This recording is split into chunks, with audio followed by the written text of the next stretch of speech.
Good evening, everybody, and welcome to this evening's update on now Post Tropical Cyclone Lee. So, Post Tropical Cyclone Lee, as of 8 p.m. Atlantic Standard Time, Saturday, September the 16th, has maximum sustained winds of 65 miles per hour, a minimum central pressure of 979 millibars, and northerly movement at 14 miles per hour, and is about to make its second landfall in New Brunswick. So, looking at the latest National Hurricane Center's cone for post-tropical cyclone Lee. Post-tropical cyclone Lee is going to make landfall in about 2 hours in southeastern New Brunswick, weakening further across northeastern New Brunswick overnight, and then by Sunday afternoon, moving across the Gulf of St. Lawrence, and then moving across northern Newfoundland by Sunday evening and Monday night, and out to sea by early Monday morning. Post-tropical cyclone Lee continues to have a massive wind field with tropical storm force winds covering most of Maine, central southern New Brunswick, and almost all of Nova Scotia, and we still have tropical storm warnings in effect across central eastern coastal Maine, most of coastal New Brunswick, and all of coastal Nova Scotia in the blue areas.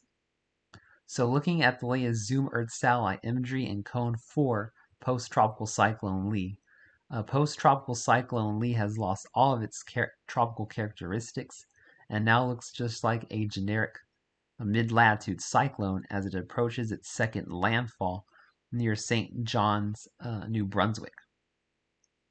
And then going into Sunday 1 a.m. Central Time tonight, we're looking at a 60-mile-per-hour post-tropical cyclone moving to the northeast just north of Moncton, New Brunswick, moving across the Gulf of St. Lawrence into Sunday 1 p.m. Central Time, 45-mile-per-hour post-tropical cyclone moving to the northeast and skirting across northern Newfoundland by Sunday evening and then moving out to sea by early Monday morning as a 40-mile-per-hour post-tropical cyclone. So next we're going to time out the tropical storm force wind gusts from post-tropical cyclone Lee. And as you can see, we are seeing tropical storm wind gusts across all of Maine, all of New Brunswick, all of Nova Scotia, and even moving into Newfoundland.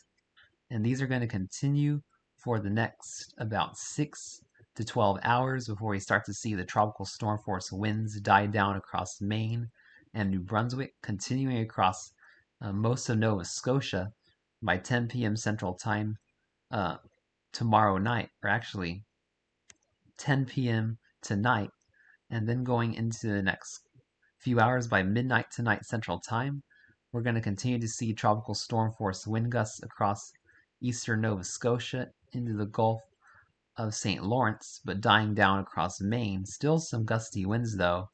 And then as we go into tomorrow morning around 6 a.m., we're going to see tropical storm force winds move across Newfoundland and continue across northeastern Nova Scotia. And then the winds are going to die down across Maine and New Brunswick and Nova Scotia by 12 p.m. Central Time tomorrow, and then continuing across Newfoundland through most of the day tomorrow, and then eventually subsiding in Newfoundland even by as we go into September the 18th, as we go into Monday. And then we're going to be timing out the rainfall in the next part of the video for post-tropical cyclone Lee.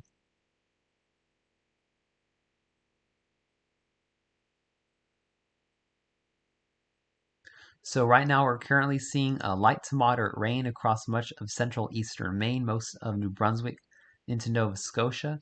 And as we go over the next several hours, the rain will gradually begin to move to the north and northeast as Lee begins to move to the north and northeast across northeastern New Brunswick into southeastern areas of Quebec. Could be seeing some light to moderate rain as we go into 11-12 p.m. tomorrow, and then as we go into the afternoon tomorrow across southeastern Quebec, as well as northern Newfoundland, and then into much of mainland Newfoundland before the rain ends by tomorrow night. And looking at the key messages for post-tropical cyclone Lee, Tropical storm conditions and coastal flooding are occurring across portions of coastal Maine and Atlantic Canada and will continue to spread northward within the tropical storm warning areas. The strong winds are leading to downed trees and power outages. Heavy rain from Lee could produce localized urban and small stream flooding in portions of eastern Maine and New Brunswick. Dangerous surf and life-threatening rip currents will continue to affect the U.S. East Coast, Atlantic Canada, Bermuda, the Bahamas, the Turks and Caicos Islands, Hispaniola, and Puerto Rico through Sunday. And then finally looking at the rainfall forecast from the Weather Prediction Center, could see an additional 1 to 2 inches of rain across south central New Brunswick and isolated areas of far eastern Maine in the green, as well as areas of far eastern Quebec, and then isolated areas of 2 to 4 inches in northeastern New Brunswick and far southeastern Quebec in the dark green. So make sure you're on guard for some isolated to scattered flooding if you live in these areas. So this is going to be my last update on Lee. Thanks for watching this evening's update on Post Tropical Cyclone Lee. Please stay safe and have a wonderful evening, my friends.